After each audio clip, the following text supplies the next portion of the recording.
Whether performing ballroom dancing or getting our hands dirty building the McDonald House's new home, I learned that Tony is passionate about making a difference in the local community. But I'm very excited to hear more about his involvement as Executive Director of Gloucester County Habitat for Humanity. Thank you so much for being here, Tony. Well, thank you, Ashley. And I just wanted to add my thanks to the whole RTN team. It's been a real pleasure working with you guys for the last 4 months. And it's just amazing, the energy here. Well, trust me when I say it's been a pleasure for us. Truly. And what I understand from talking to you a little bit, you've been involved with Gloucester County's Habitat for Humanity for a few years. It's since 2007, actually. What made you decide to join the team? It's a funny story. I'm an accountant by trade, and a friend of mine, a local banker from Susquehanna Bank, Dave Hibbard, reached out to me and said that Habitat was in need of a treasurer. Mm-hmm. So I interviewed with their executive committee in the beginning of '07. I became a board member in '07. I became board treasurer later in '07. Mm-hmm. In 2010, I became board president, and in 2012, I became executive director. Wow. We call it getting habitized. Once you are involved with it, it kind of gets into your blood. Okay. Now, what would you say are sort of the first steps of building a house? Well, obviously, it's getting the land first. We reach out to all the townships. We look for land donations, empty lots that are just not developed. A lot of townships in Gloucester County have these lots, and I personally go out and try to garner them for Habitat for Humanity. Once we get the lots, then we do surveys, get our building plans, dig a foundation, build a house, mm-hmm. habitize, get the family, select the family, put them in there, have our celebration, and move on to the next one. Mm-hmm. It's extremely gratifying. From start to finish, it is one of the most exciting things, working shoulder to shoulder with our partner families in building their houses and then handing over the keys.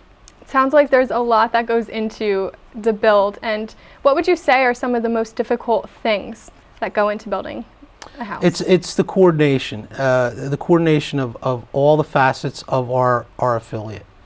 Without the help of our construction committee, it wouldn't get done. Without the help of our restore committee, it wouldn't get done. Without the help of our family selection committee, it's a team effort. And I'm proud to say that we have an exceptional team in Gloucester County Habitat. Mm-hmm. Now, I can assume there's a story behind every home, and you've worked on so many. Are there any stories that in particular stand out to you? It's funny, you asked me, we went over these questions earlier, mm-hmm. and I looked at this, and there absolutely is. In 2012, there was a family, husband, wife, 2 children. They kept on asking, when's my house going to get done? When's our house going to get done? And it was 3 months away, and this was in October. Mm-hmm. Their landlord, their lease was coming up in their apartment, and their landlord was forcing them to sign another year lease. I talked to the guy, he wouldn't budge, and we were stuck. These people were going to go into a house in 3 months, but they had no place to live. So my wife says to me, she said, just let them move in with us. Wow. So for October, November, December, and January, we had this family living with us.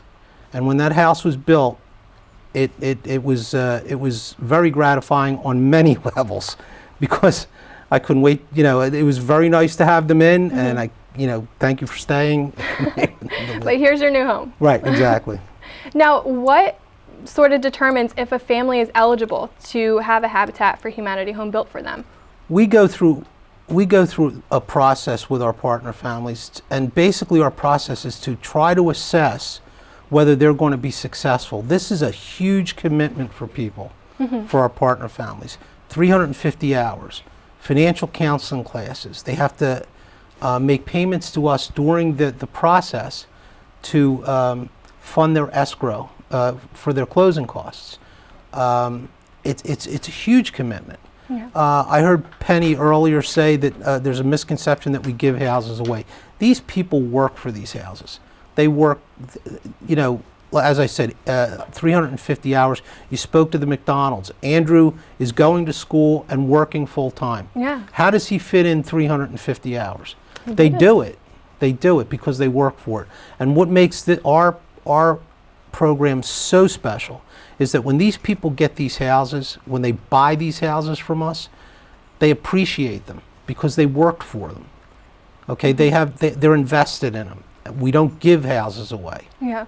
Now you say these families are committed. How involved can they get in the build? I mean, I know they work on them. Can they pick where their home is located? No. Okay. As I said, we're kind of slaves to where we get our lots. We try to put partner families in neighborhoods that they're going to be comfortable in, and the neighborhood's going to be comfortable with them. Everybody wants to be happy after they go in. They don't get to pick where they work. I mean, they may be working on their own home. They may be working on someone else's home. Mm-hmm. So it's important that they understand that this is an effort. It's a huge effort by our affiliate, by the community, by our corporate partners. Everybody is invested in this. Again, I heard Penny mention a lot of them. Home Depot's huge with us. We have Investors Bank. We have Newfield Bank, who is extremely important to us. Mm-hmm. Susquehanna, all the banks, so it's a huge effort for everybody. So Andrew McDonald, his family are the first family that you sort of focused on that's a veteran. Do you want to continue that trend, building houses for veterans? Absolutely, absolutely. I'm a veteran. I was in Vietnam, and with our post 9/11 veterans, our community, our country, has to get behind these people, and we are constantly on the lookout for families, veteran families that need this type of program, that'll work, that'll be successful in this. And a year ago, I went to our board and I said, we have to be a veteran affiliate. Veterans are people that are going to succeed in our program. And Andrew and Amber are just the tip of the iceberg for us. They're very sweet. And any viewers that might be watching right now that are interested in donating in the future, what is the importance of volunteering and donating their time, and how do they go about doing it? Well, obviously we couldn't do what we do without our volunteers. We have a great crew of volunteers. We would ask if people want to volunteer, go on our website at www.gc-habitat.org. Mm-hmm. Click on that volunteer button. We'll ask you to take some safety courses because obviously we want your experience with Habitat to be fun, and we also want you to leave with all your fingers and toes. Exactly, with hardware like this, right? That's right. Personal protection equipment. Yes, definitely. Well, thank you so much. You helped us out so much, the Rowan Television Network, with this production and being on here today. I thank you so much, Tony, for this. I thank you. And listen, here, just go ahead, put it on. Oh, no. We got to see you out at the job site. If you're thinking about volunteering, you have to wear hardware like this, right? Thank you. Now here's a final look at volunteers hard at work building the McDonald family's new home.